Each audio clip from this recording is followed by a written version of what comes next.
Quédate en la casa, que en La Iguana nos quedamos contigo para informarte.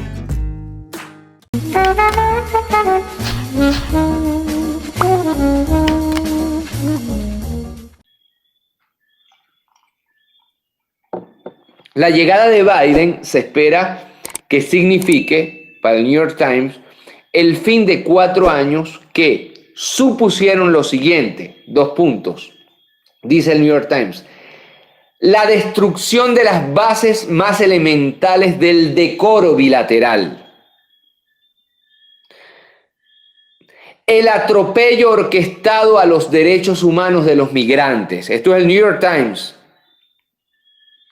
la devastación medioambiental del ecosistema de la frontera mexicana estadounidense, la devastación medioambiental y el encubrimiento de México como chivo expiatorio internacional. Continúa el New York Times. En lo económico, nada asegura que Biden vaya a tomar decisiones alineadas con los intereses de México. Su política económica tiene claros tintes proteccionistas que podrían desincentivar fuertemente la inversión en otros países. Su plataforma llama a, cito textualmente al New York Times, traer a casa cadenas de suministros y a retener millones de empleos manufactureros en Estados Unidos. Una retórica cercana al trumpismo. ¿Qué pasa en términos energéticos entre México y los Estados Unidos? ¿Qué nos dice el New York Times?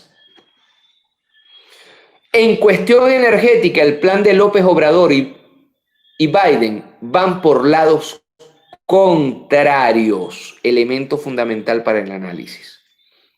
Durante su campaña, Biden anunció la estrategia para apoyar a las energías limpias, la cual consiste en inyectar 2 billones de dólares en este tipo de proyecto.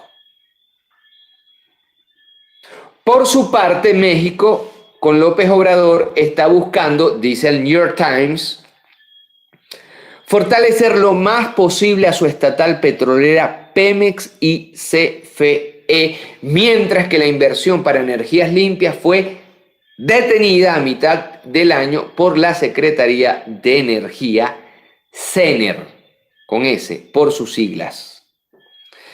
Evidentemente, todo este cuadro que está pintando el New York Times devela aspiraciones distintas entre Joe Biden y López Obrador.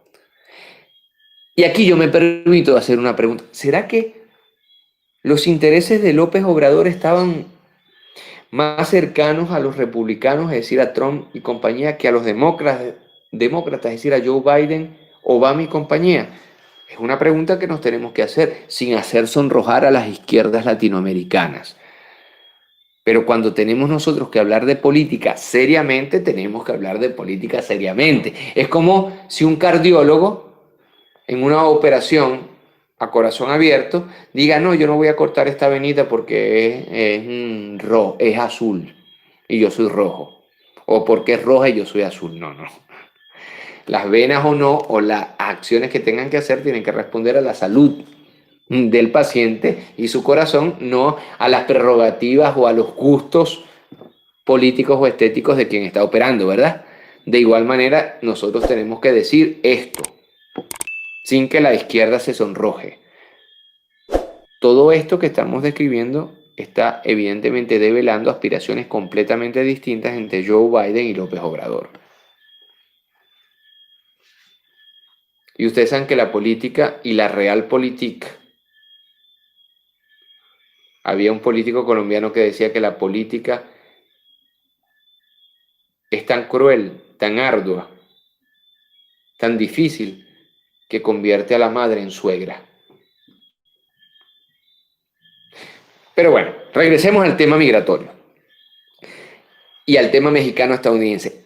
Porque en términos migratorios, que es lo que le interesa al público latinoamericano, Biden ha prometido una reforma migratoria integral y ha sido claro en que dará vuelta atrás a los cambios de Trump Pero se pregunta el New York Times, ¿esto es suficiente?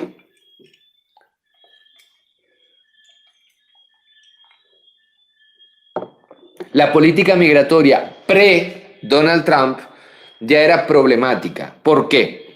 Porque favorecía la deportación de cientos de miles de mexicanos, medía sus éxitos con base en el número de aprehensiones e incluso, déjenme decirle, construía vallas en las fronteras.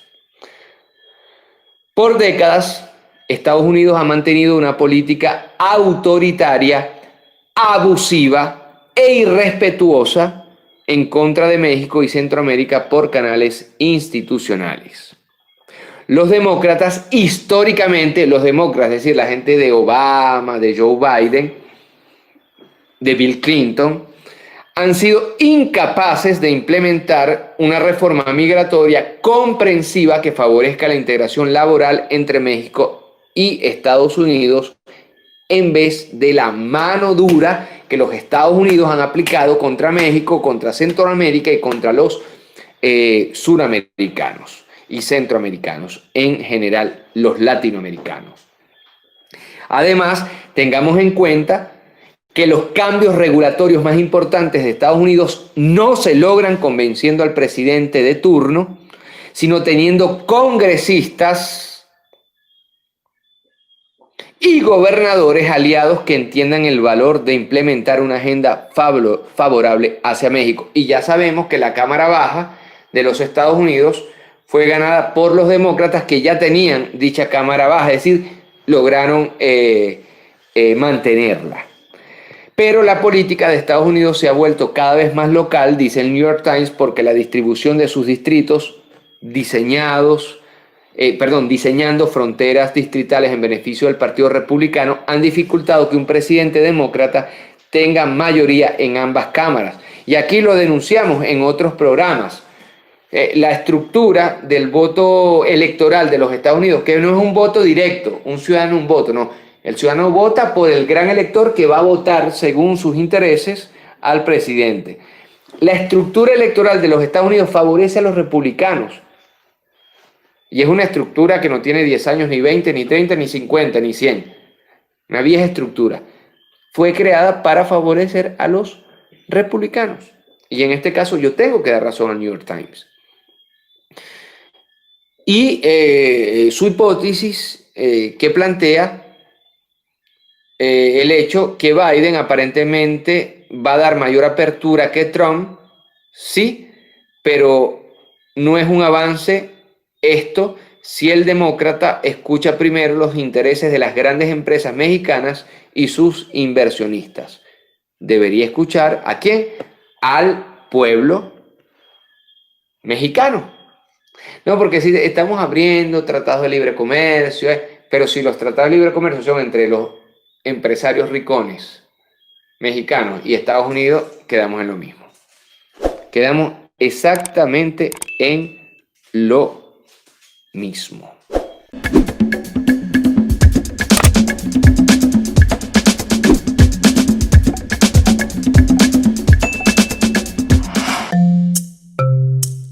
Laiguana.tv. La verdad hecha tendencia.